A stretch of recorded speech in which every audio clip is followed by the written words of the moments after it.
Mornings in Willowbend have a calm beauty that can feel quite special. Mist floats between tall pine trees, and the fresh scent of damp earth and wild thyme fills the air. I had been living in a rustic cabin at the edge of the valley, where silence enveloped my days. That changed one memorable morning when I spotted a tiny orange kitten curled up beneath my old woodshed, its fragile body trembling. Above it, perched on the decaying roof, was a wild falcon. She didn't just watch the kitten, she was fiercely protecting it. As I stepped closer, I heard my boots crunch on the frosty grass. I raised my hands, almost like I was trying to ease a tense situation. The kitten let out a faint mew, barely louder than the gentle breeze, but my eyes were drawn to the falcon. She was completely still, her wings slightly open and talons gripping the roof's edge, tracking my every move. I had seen other birds of prey before, hawks, eagles, and the occasional owl, but this falcon felt different. Her gaze was sharp and watchful, as if she had claimed the kitten and wanted me to notice it. When I knelt down, the falcon issued a sharp cry that broke the morning's stillness. I froze. In an instant, she dove toward me, her wings slicing through the air, then swept back up just inches from my head. It was a clear warning, one I understood right away. My heart raced. What was happening here? For the next hour, I watched from a distance, crouched behind the woodshed, my breath visible in the cool air. The falcon, whom I would later name Rook, hopped down to the kitten and gently nudged it with her beak. She brought bits of raw meat, likely from a careless squirrel, and carefully placed them at the kitten's feet. However, the little one didn't eat. Instead, he looked up at her with wide eyes, as if she were the only steady presence in his uncertain little world. At that moment, I understood this was more than just a chance encounter. It was the beginning of a connection, governed by its own silent rules. Over the next 2 days, I quietly observed them from afar, feeling like a visitor in my own yard. I left food and water just a few feet away from the woodshed, but Rook always positioned herself to keep me at least 10 yards away. Whenever I crossed that invisible boundary, she took to the sky, screaming loudly, her wings spread wide. It was a clear message: stay back. She had taken on the role of caregiver for the kitten, becoming its mother, protector, and a sort of bodyguard. As I watched Noodle wobble around on his unsteady legs by the third morning, I found myself calling him by name. It was odd to see him only eat the food that Rook brought, ignoring whatever I offered. It didn't make sense. A falcon shouldn't act this way, and a kitten shouldn't have survived the cold without help. Yet, here they were, managing to care for each other in their unique way. Then Mara showed up. It was a relief to see her, as she ran the local wildlife rehabilitation center. She had a knack for understanding animals and wasn't shy about expressing her thoughts. "You need to step in," she said, hands on her hips as she scanned the yard. "This isn't normal. That falcon isn't acting right. It could be sick, injured, or maybe she lost a chick." I didn't know how to respond. All I could think about was that if I reached for Noodle, Rook would react defensively. Strangely, I found myself respecting that instinct. They shared a unique bond, and I hesitated to disrupt it without fully understanding their situation. By the 5th morning, I stumbled upon a disturbing sight near the woodshed. The frost was disturbed, marked by strange streaks where something had moved awkwardly, leaving thin ribbons of dark blood that sparkled in the sunlight. An unsettling sensation crept down my spine as I approached, my eyes scanning the area until they landed on a small, curled-up figure by the shed. Noodle lay huddled tightly, shivering as his tail flicked restlessly, suggesting that something had changed. But it was the silence above that truly froze me. Rook wasn't on the roof anymore. She had settled lower, on a fence post, with her wings slightly spread and feathers disheveled. Her half-closed eyes spoke of fatigue and something deeper. Intrigued, I moved closer and noticed a jagged wound beneath her wing, with dried blood matted around it. The injury looked swollen, and had likely been there for days, possibly since she first arrived. Suddenly, everything made sense. Rook hadn't come to care for the kitten merely out of instinct. There was a deeper reason behind her actions. She found herself in a lonely place, too hurt to move forward and too proud to reach out for help. It was during this difficult time that she encountered Noodle, a small and vulnerable kitten who seemed just as lost as she was. Without any hesitation, I called Mara for support. She arrived swiftly, her concern visible but well-balanced. As she entered the clearing, Rook, the falcon, soared into the air with a sharp cry. While it lacked the intensity of her earlier displays, there was still a strong protective instinct that surprised Mara. Below, Noodle arched his back, his wide eyes revealing a fierce spirit that didn't seem typical for such a young cat.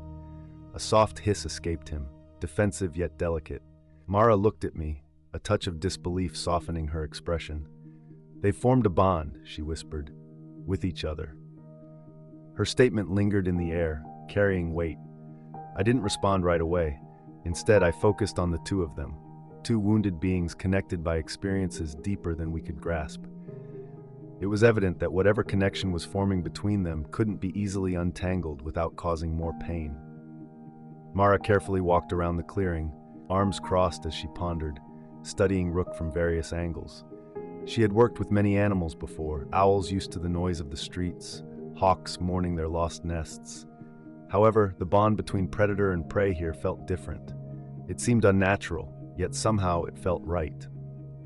Rook stood sentry, her wings slightly open, trembling with each breath, while Noodle stayed close, almost touching, but always in Rook's shadow. The space they shared hummed with an unspoken connection. Theo, who had come up from the city a couple of days earlier to check on how I was handling my quiet life, leaned against the porch railing with a mug in hand. He looked doubtful. "You can't be serious," he remarked, glancing at Noodle. "That's a falcon. She eats things like him." He took a sip of his coffee, as if that settled the conversation. His orderly worldview didn't easily accept this unexpected pairing. I chose to remain silent. I didn't have any clear answers, just instincts telling me to observe and grant them the space to explore their unusual relationship. Each time I moved closer, Rook's softer warning call echoed like an old piece of fabric. They both seemed weary. Yet they clung to each other, perhaps holding on to the fragile hope that the outside world wouldn't interfere, at least for now. As the week unfolded, a noticeable change in the weather arrived. The nights were getting colder, and the wind swept down from the ridges, whistling through the pines and rattling the loose shingles on the cabin. I set up a tarp next to the shed, propping it against bales of hay and filling it with blankets, hoping that Rook and Noodle would find some warmth. But they didn't budge. Rook stood strong against the cold, her feathers fluffed up as if she were daring the mountain itself. Noodle, on the other hand, stayed tucked under a warped plank of the shed, blinking slowly in the frosty light. It became clear to me that this situation couldn't go on. Nature doesn't make concessions for feelings or miracles. Then came the letter. Miss Cartwright, a neighbor from down the trail who had her own ideas about wildlife, saw Rook limping and acting strangely. She reported it to the local game warden. Mara found out first, arriving at my cabin with urgency in her voice as she slammed the truck door shut.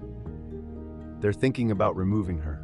They might trap her, relocate her, or worse if they think she's a threat." That thought hit hard. Rook had become more than just a bird to me, and Noodle, still too weak, would be left vulnerable without his protector. In that moment, my thoughts shifted from how to help them to how to keep them safe from everything else. I found myself sitting on the porch late into the night, clutching a cold mug of tea, my eyes fixed on the shed fading into darkness. Out there, under the whispers of the wind and the creaking trees, Rook rested with her wings tucked in, looking as if they were broken armor. Noodle's faint meows drifted softly, barely heard over the sounds of the forest. I couldn't shake the nagging thought about the delicate balance we were all navigating, between rescue and interference, love and control. Was my desire to help truly for them, or was it more for my own sake? Hours earlier, Mara had left, caught between her professional duties and the instinct that this situation felt different. "You could bring them in," she suggested softly. "We could take care of Rook properly." Noodle also had potential for foster care or even adoption, but it became clear that their current situation wasn't sustainable, and that realization weighed heavily on me. If I took them in, I might disrupt something valuable, but if I didn't, I risked losing them both to the cold, predators, or harsh human choices. This situation was no longer just about survival. It was about understanding what survival truly meant, who would benefit, and at what cost. The day after the frost melted, I found the shed empty. The nest of hay looked untouched, and the old plank where Noodle liked to rest still felt warm to my touch. Yet, the space beneath it was bare. No falcon, no kitten, just a heavy silence hanging in the air, thick like a taut wire stretched between the trees. I whispered their names softly, hoping for a reply, but the forest remained quiet. It felt as if they had been completely erased. For hours, I combed the area, my boots sinking into the still frozen ground, my heart racing as though it had forgotten how to stay calm. Every rustle in the underbrush and every creak of a branch startled me. There were no signs of a struggle, no feathers or tracks. They had vanished as if their connection had simply slipped away into the woods. Just before dusk, I found some hints. Thin gouges on the bark of a cedar tree, high up, not quite at the height a falcon could reach, but definitely too high for a cat. Those claw marks were deep and intentional. Nearby, I noticed a round paw print pressed into the mud. This wasn't their mark. A predator had come through, perhaps a cougar or something even more menacing. The realization struck me hard. Had Rook tried to carry Noodle to safety? Had they been chased? Were they still alive? In that moment, our fragile calm shattered. The balance of nature had shifted, and it felt like we were running out of time to set things right. That night, sleep evaded me. The forest felt heavy, wrapped in a silence that was anything but peaceful. It felt as if the trees were observing closely. Sitting on the porch with a flashlight in hand, wrapped in my old flannel, I fixed my gaze on the tree line. Around midnight, I thought I heard something. Softer than a raccoon, heavier than a squirrel. But when I stepped off the porch, silence enveloped me once more. My heart ached in that all-too-familiar way, like when you've grown attached to something fragile and suddenly question its presence. As morning light broke over the ridge, Mara returned, her boots caked in mud and her eyes reflecting the weariness of a long night. She silently handed me a thermos of coffee and gazed blankly at the shed. Then she broke the silence with a question that caught me off guard. "If we find them, would you keep him? Noodle?" Her gentle tone prompted me to confront a choice I had been avoiding. Taking him in meant accepting responsibility, as well as the potential for heartbreak, all wrapped up in a small, vibrant orange bundle. Before I could sort through my thoughts, Theo stepped out of the cabin, his voice softer than usual. "There's something near the creek," he said, pointing with a pale hand. We walked quietly, the sound of our boots squishing in the mud echoing around us.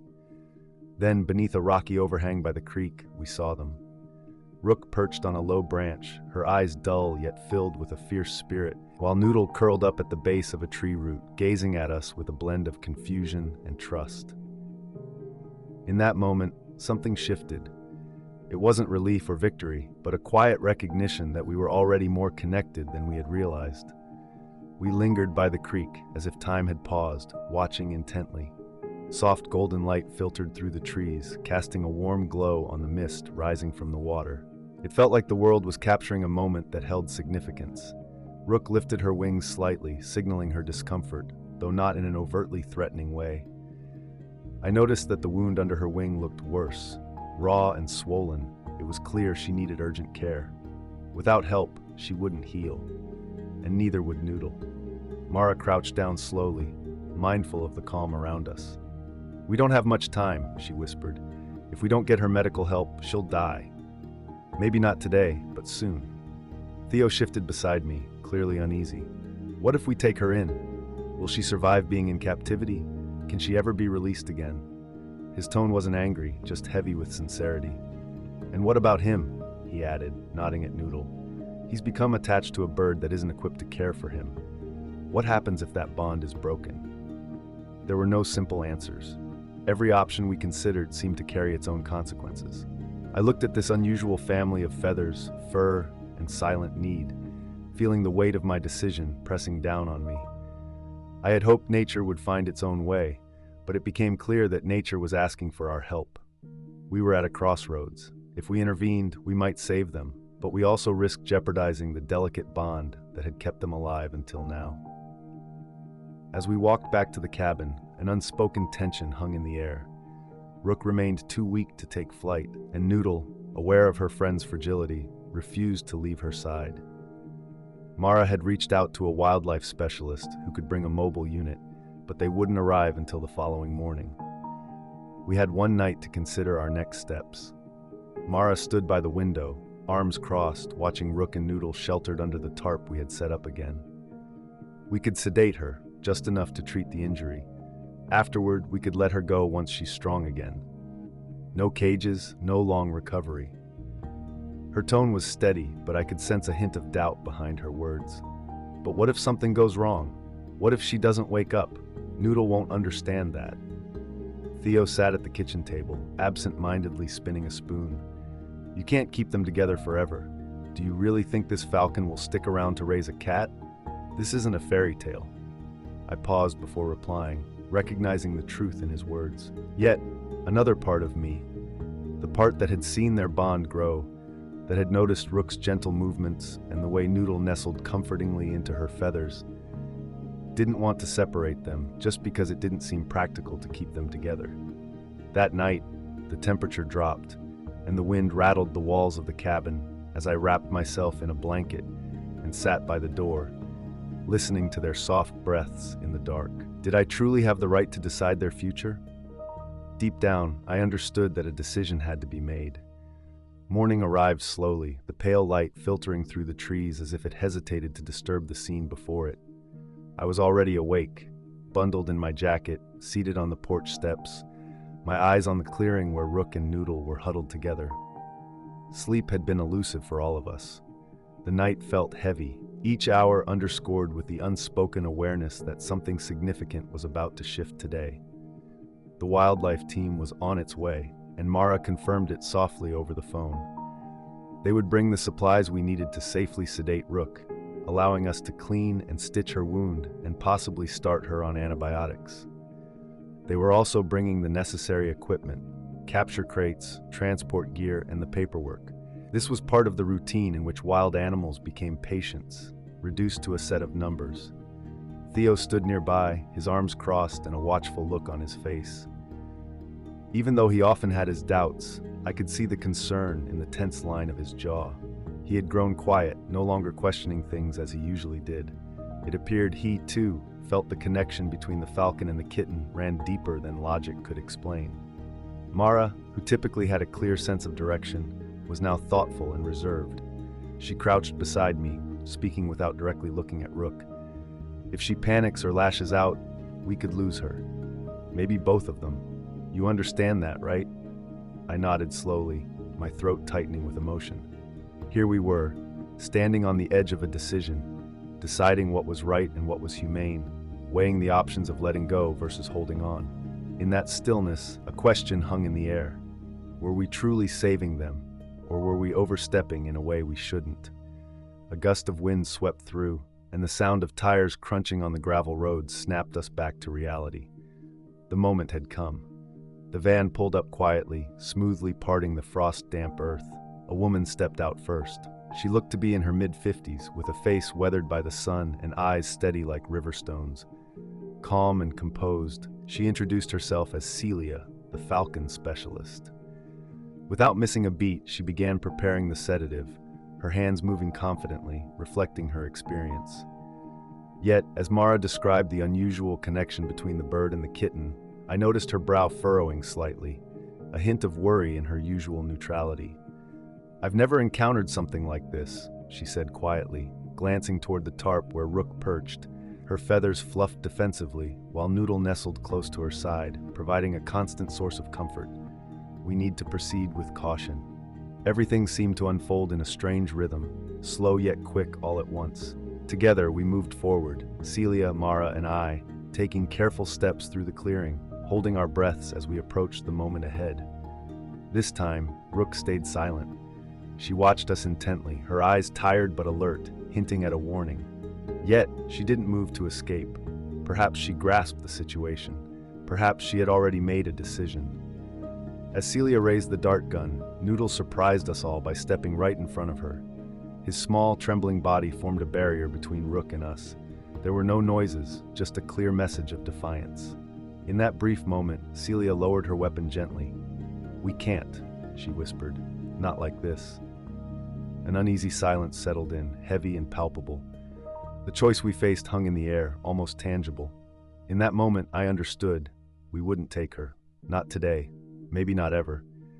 Instead, we stepped back slowly and carefully.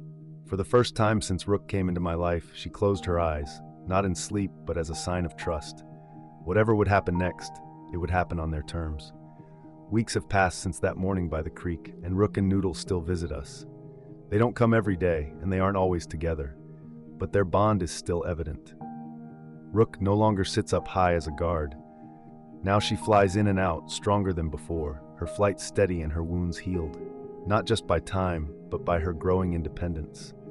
She hunts in the early morning light and returns at dusk, her wings gliding just above the treetops, always making a circle before landing near the woodshed. Noodle, now a bit plumper and more daring, trails her like a furry shadow, still too small to hunt, but too wild to be contained. Mara visits less frequently. Theo has headed back to the city, quieter than he was upon arrival. Yet I notice a change in both of them. Something has softened, something has shifted. We argue less about what we should have done and spend more time reflecting on what actually took place. We didn't rescue Rook and Noodle, they rescued each other. And in a small way, perhaps they rescued something in us too. I can't predict how long this will last. One day, Rook might not return. Maybe Noodle will choose another path, one that embraces a wilder existence. But isn't that the nature of rescue? It's rarely clear-cut. It's intricate and sensitive, filled with difficult choices and moments that blur the lines. And yet, it matters. Because sometimes nature crafts its own story. All we can do is listen. If this story touched you, if Rook and Noodle stirred a feeling in your heart, consider sharing it with someone who could use a reminder of unexpected connections, new opportunities, or the quiet strength that comes from simply letting things unfold. You might also want to sign up for more stories like this, ones that explore the bond between the wild and the human experience. Life may not always be straightforward, but the feelings we share are deeply significant. Have you ever found yourself in a similar situation? Often, the hardest choice isn't about rescuing someone, but having faith in their ability to navigate their own path. Trusting others can be difficult, especially when we care for them deeply. It's natural to want to step in and help, but sometimes the best support we can offer is to take a step back and allow them to find their own way. Think about times when you faced that kind of choice. Reflecting on those moments can help highlight just how essential trust is in our relationships.